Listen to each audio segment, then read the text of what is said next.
In Unit 7, our focus is on air pollution, or atmospheric pollution, we call it. So we're going to be talking in this first topic about various types of air pollutants, their sources, their effects, and we'll talk a little bit about the legislation that governs the emissions of these pollutants. So to start off, we need to define the term pollution. This unit is about air pollution, the next unit is about water and land pollution. So pollution is a harmful material that's introduced into the environment, a material that is harmful to organisms and affects ecosystems, affects human health as well. And so different substances, as they are added into the environment, can have physical effects, they can have chemical or biological effects as well.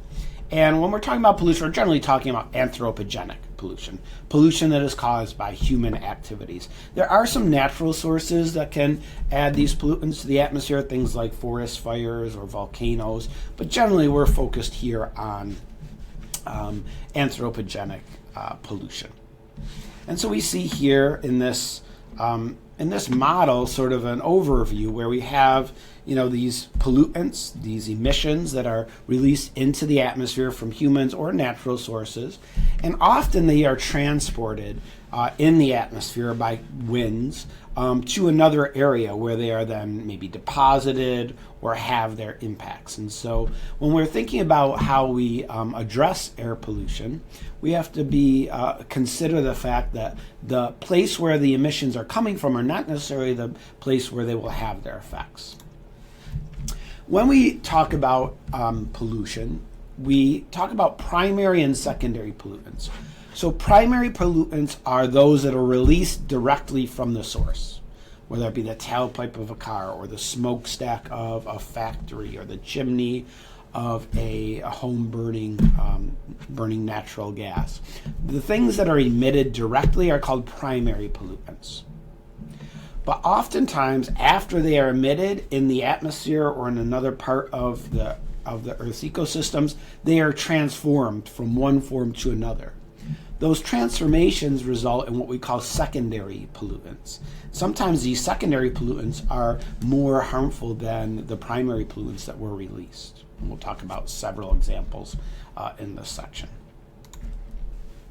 So we're going to go through pollutants one by one, air pollutants, and talk about where they come from and also what their characteristics are and what impacts they might have. So the first are sulfur pollutants. Generally, this is sulfur dioxide, SO2, as you can see here. And sulfur dioxide, it is released from the combustion of coal and oil. And as we talked about, when we talked about energy, different forms of coal, different sources of coal have different amounts of sulfur contained within them. And so burning these high sulfur coals release larger amounts of sulfur dioxide. It can also come about by the combustion of gasoline or diesel fuel or other petroleum products. And sulfur dioxide is a gas, it's a corrosive gas. In terms of human impacts, it is a respiratory irritant. It can cause people with respiratory illnesses to have more intense episodes. It can influence asthma attacks. It can, in the long term, damage lung tissue.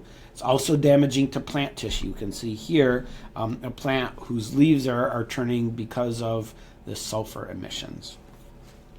And if we think about how sulfur dioxide impacts human health, we can detect sulfur. Sulfur generally has sort of like a smell of like rotten eggs.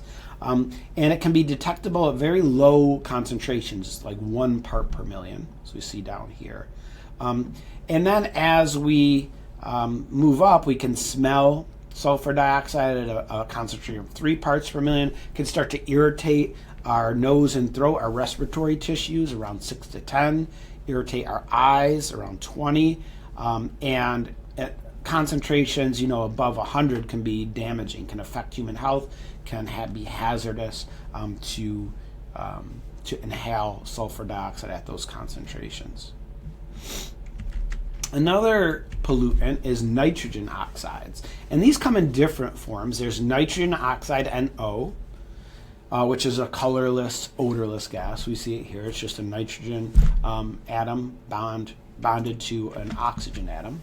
There's also nitrogen dioxide, NO2, which has an extra oxygen bond. This is a gas that we can smell, we can detect. It's reddish in color, it's brownish in color, and they can transform from one form to the other in the atmosphere. And the sources of nitrogen oxides are generally the combustion of fossil fuels. Again, a large part of that comes from burning of gasoline in transportation, in cars and trucks, but also in burning fossil fuels for energy and so forth. Okay, and we can see here in this map shows concentrations of nitrogen dioxide throughout the world, and we can see the most intense nitrogen oxides are found in areas of intense or higher population densities, more fossil fuel use, more vehicle use. And nitrogen oxides can have impacts. One thing we'll talk about this in a future topic is that nitric oxide, NO, can combine with another gas, ground level ozone, O3, under the influence of the sun and heat and form something we call photochemical smog. And that's a hazardous gas that is found oftentimes in urban areas.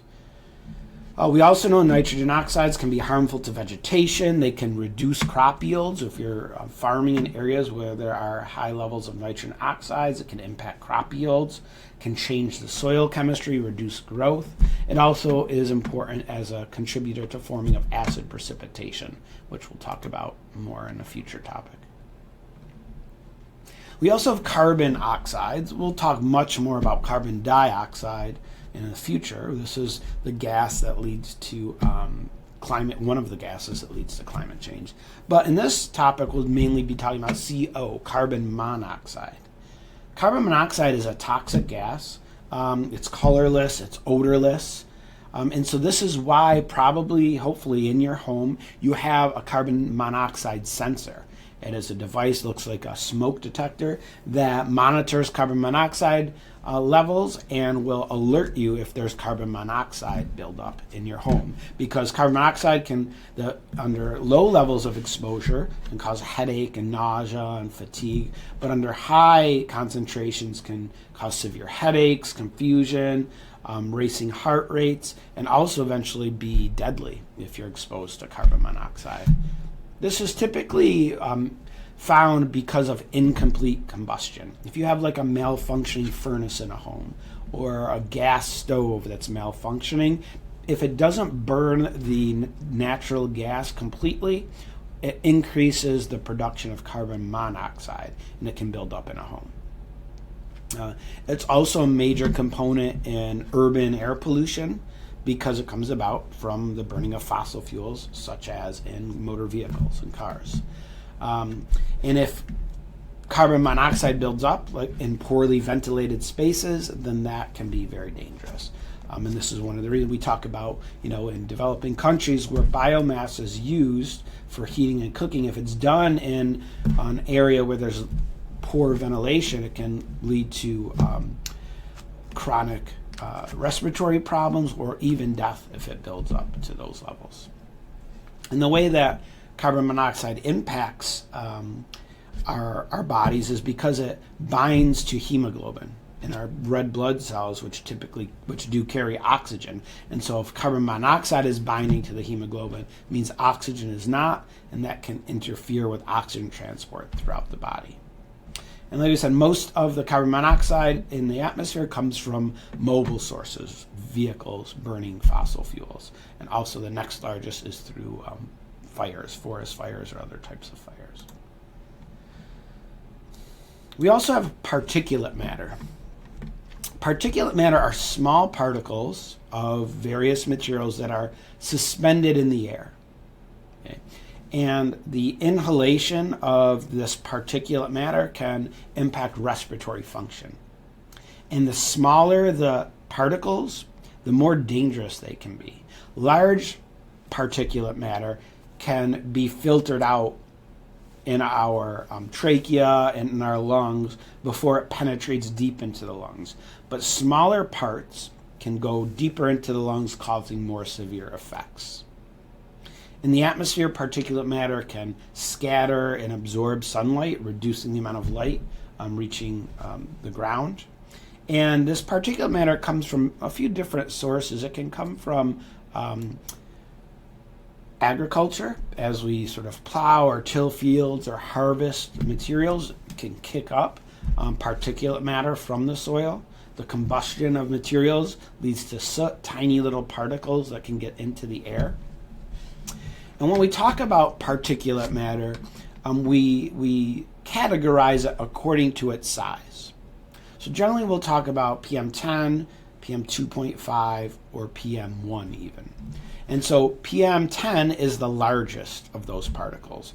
Okay, PM10 is 10 micrometers in its diameter. Okay, and so PM10 is relatively large, and we can filter that out relatively effectively in our respiratory system. Things like dust, pollen, mold, those are PM10 sized particles. But as we get smaller, we can talk about PM5 or 2.5. And those PM2.5, those are smaller particles. Okay, they can work their way, as I said, deeper into our lungs. These come about via combustion or organic compounds released in industrial settings. And so PM2.5 is more dangerous. And finally, PM1 is even smaller than that and even more dangerous to our lungs. And so what we can see here in these models below, they show sort of, PM5 can be filtered out in the trachea and in the nasal cavity. PM1 through 5 can get into the bronchi and bronchioles. PM1, because it's smaller, gets deep into the alveoli, becoming more dangerous. And we can also see here, this model shows the size. So this is a human hair. We can see PM10, okay, is this size, and then PM2.5 we can see here. And the majority of that particulate matter, as you see here, comes from transport, residential combustion of fuel for heating and cooking, as well as other ways that this comes about. Metals are also a factor that's in air pollution. And metals, heavy metals, they're often called, are dangerous and are toxic. And two that we can talk about are lead and mercury. Lead, abbreviated PB. Lead used to be added to gasoline. It no longer is. This is an old sign where you used to go to the gas station. You could either fuel up your car with leaded gas or unleaded gas. Unleaded gas was often less favored because the lead actually helped engines run a little bit more smoothly, and so eventually it was mandated that the lead was taken out of gasoline. So now all gas that we use is lead-free, is unleaded, so it's not even labeled that way anymore. But lead is a really important pollutant. It can be really dangerous. So lead is, like we said, can be found as a gasoline additive.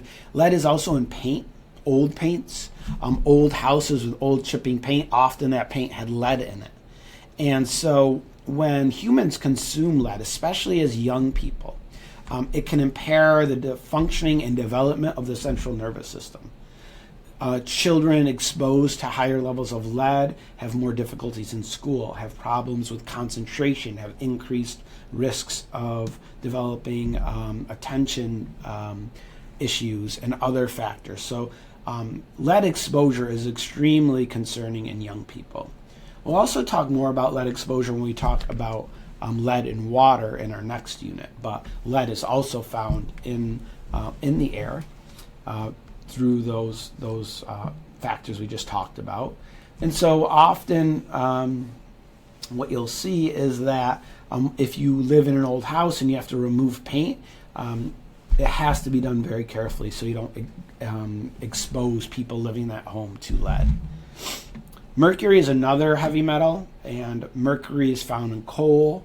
It's also found in oil or in waste, like residential waste, garbage. If it's incinerated, it can release some of the mercury that's in various substances into the atmosphere. And again, like lead, mercury impairs the central nervous system. It also accumulates in the food chain through the processes that we talked about earlier in the year of bioaccumulation and biomagnification. And so we can see an example of that if we look mercury produced from power plants, released from burning of coal. That mercury eventually gets into the atmosphere, but then gets deposited, it's called deposition, into bodies of water where organisms consume it. It builds up in their tissues. It magnifies as we go up the food chain. And when people then eat those fish high on the food chain, they can then begin ingesting high levels of mercury as well. It's why pregnant women are advised not to eat certain types of fish or certain amounts of fish. VOCs, the abbreviation stands for volatile organic compounds. These are a wide variety of different compounds that easily become vapors at typical temperatures. And these volatile organic compounds, many of them are hydrocarbons and things like gasoline, lighter fluid, perfume. They're used in many different products like furnitures and carpeting, air fresheners, etc. Those are sources of VOCs. You can see they're found in a lot of different products. And the majority of the VOCs that reach the atmosphere come about from the use of different solvents in industries and businesses and homes. Some from vehicles. One thing that comes out of tailpipes in internal combustion engines is our VOCs. And so we can see some of those sources. And these are dangerous to human health as well. They also interact with other pollutants to form photochemical smog or ozone. So those are the main pollutants that we'll talk about. We'll talk about some others later on. But I'm going to talk a little bit about legislation. And starting in the late 1960s and early 1970s, the U.S. federal government started to enact legislation to regulate pollution. And one of those key pieces of legislation was the Clean Air Act. The Clean Air Act was signed into law in 1970 by Richard Nixon, passed obviously by the legislature. And the Clean Air Act set in place the Environmental Protection Agency and directed the EPA to establish standards, air quality standards. What levels of nitrogen oxides and other pollutants should be allowed? Okay? And we call those the National Ambient Air Quality Standards, the NAAQS, N-A-A-Q-S. And the Clean Air Act set about to regulate certain specific pollutants. They're called the criteria air pollutants. And these are air pollutants that at the time were identified that significantly threaten human or ecosystem health. And so the 6 criteria pollutants that were regulated in 1970, we sometimes use this sort of abbreviation nose clip to help remember what those criteria air pollutants were. They are nitrogen oxides, that's the N, ozone, sulfur dioxide, carbon monoxide, lead, and particulate matter, nose clip. And so the EPA is the federal agency which sets the standards of how much of these gases are allowable. The EPA is in charge of monitoring and reporting on these emissions and also enforcing that polluters are following and releasing no more than is allowable. And so the Clean Air Act was signed into law in 1970. It's since been amended several times. One of the major amendments happened in 1990. George W. Bush, George H. Bush, sorry, not George W. Bush, the father. In 1990, signed into law an amendment which included ozone depletion, which we'll talk about in our last unit, and also instituted what we call a cap and trade program. And so a cap and trade program is a way that governments can sometimes try to reduce pollution. The way that a cap and trade program works is this was used in 1990, signed into law to help regulate sulfur dioxide emissions. This is at a time when acid rain, acid precipitation was starting to become a real problem, and it was due to sulfur and nitrogen emissions. And so the cap and trade program for sulfur emissions works by giving each emitter of sulfur sort of a cap, a top limit of the amount of pollution, sulfur dioxide pollution, that they can emit. And each company had a cap. And then if they were able to reduce their emissions below the cap, then they could take the difference and actually sell it to another company that was producing more than the cap. And so it created this market in which industries, corporations were incentivized to reduce their emissions so they could then sell the excess to other companies. And this allowed for the more efficient reduction of sulfur dioxide emissions. And so, there's a couple, two models of pollution reduction. That's what's shown here in this diagram. There's the command and control model, in which the government determines a level of emissions that are allowed, and that's it. If a company goes over those emissions, they're found liable in some way. And so, for example, in this model, if there were 100 tons of sulfur being emitted, okay, they set a level, okay, that's allowable, and then these companies need to reduce their emissions below that. It often comes at a cost, obviously, to install emissions control equipment or change fuel sources or change processes to reduce those emissions. Okay.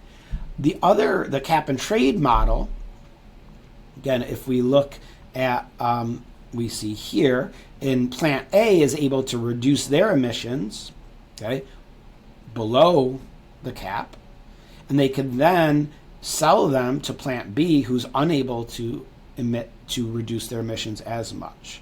And overall, the tons of sulfur dioxide emitted are the same in both, but it's less costly to do it using this cap and trade program. Here we can see what happened to sulfur emissions from 1990, when cap and trade was instituted, to the early 2000s. And so the emissions of sulfur dipped down pretty significantly, quite significantly. But when we look at the cost, the projected cost is this dotted line. The actual cost, because it was done through this cap and trade system, was much lower than what was projected. And so this is often seen as cap and trade system of reducing emissions at a lower cost than the command and control model. And if we look at sort of where the criteria air pollutants are coming from, we can see different air pollutants come from different sources. We can see, for example, industry is most responsible for the ammonia and VOCs. Sulfur comes mainly, the largest contributor to sulfur is stationary fuel consumption. That's probably power plants or other manufacturing. Highway vehicles are one of the largest contributors to carbon monoxide and nitrogen oxides as well. And we can see PM, there are these two categories, is mostly coming from stationary fuel combustion as well as industrial processes. And if we look at how well the Clean Air Act has improved air condition, air quality, we can see this graph. This only goes back to 1990. We would see even more extreme declines if we looked farther back to 1970. But we can see the levels of these pollutants have been reduced significantly. In some cases, they've been cut by 50 or 75%. Especially you look something like sulfur emissions since 1990 have dramatically decreased. But all of these pollutants have generally decreased over time due to the work of the Clean Air Act. If we look at lead, lead emissions from 1970 to 2014. And we had in 1970, at the passage of the Clean Air Act, we see over 200,000 tons of lead emitted in the U.S. And as we look now, basically it's almost negligible, the amount of lead that's being introduced into the atmosphere. And again, this is due to the regulations that came about after the passage of the Clean Air Act.